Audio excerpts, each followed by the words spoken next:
Sono Andrea Bona, candidato del movimento BARD Belluno Autonoma Regione Dolomiti nella lista Veneto Civico per le elezioni regionali 2015.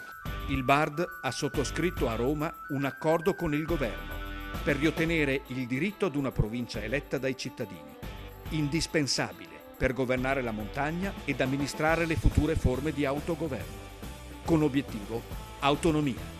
Con una provincia elettiva a base per l'autonomia potremo finalmente gestire le nostre risorse, dall'acqua ai boschi alle nostre montagne.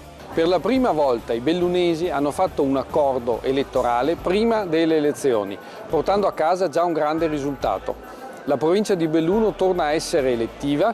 Il 31 maggio 2015 vota il candidato BARD Andrea Bona. Scrivi Bona a fianco del simbolo Veneto Civico. Autonomia a tutti i costi.